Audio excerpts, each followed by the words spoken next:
Kali ini gue bukan bahas bagaimana caranya kaya secara cepat, tapi bagaimana kita bisa membangun kekayaannya. Ini prinsip-prinsip yang kalian bisa tanamkan, bahkan kalian bisa tanamkan ke anak-anak kalian. Supaya kalian bisa membangun kekayaan yang gue sebut di sini bisa lintas generasi. Karena kalau lu bisa tanamin 5 prinsip ini di hati lu nggak akan bikin kekayaan yang sebentar. Lu akan membangun kekayaan yang seumur hidup. Ini ibaratnya fondasi. Banyak manusia yang bisa jadi kaya, ya. Banyak yang bisa membuat kekayaan, tapi nggak banyak yang bisa mempertahankan kekayaan. Sekedar kerja sangat keras, kerja pintar, kerja cerdas itu bisa menjadi kaya. Bahkan hoki pun ada yang menjadi kaya. Tapi untuk mempertahankan kekayaan, itu membutuhkan skill. Dibutuhkan kebijaksanaan dan pola pikir, ya. Untuk lu bisa mengelola uang lintas generasi.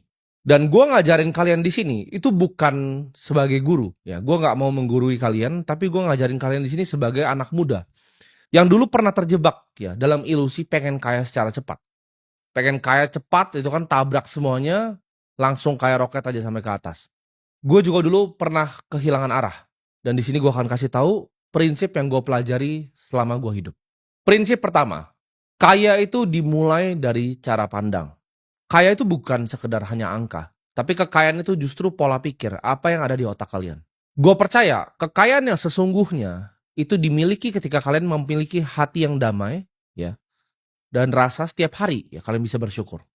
Gue pinjam kata-kata ini dari mentor yang gue gak pernah ketemu, yaitu Charlie Munger. Beliau berkata seperti ini, dunia itu tidak digerakkan oleh keserakahan, ya, tapi dunia itu digerakkan oleh iri hati.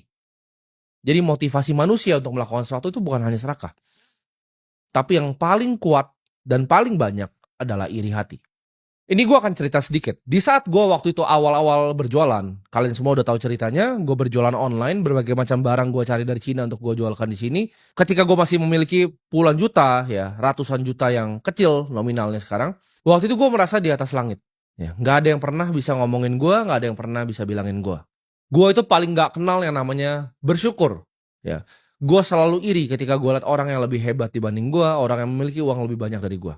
Gue nggak bisa menunda yang namanya keinginan. Ketika gue mau apa harus dibeli. Ya, gue nggak bisa menunda yang namanya kesenangan. Baru naik dan merasa di atas langit. Baru puluhan juta pertama dan ratusan juta kecil pertama. Waktu itu nafsu gue untuk pamer juga itu nggak bisa dikendalikan. Ya, ketika gue punya puluhan juta, gue nabung 3 bulan beli Rolex.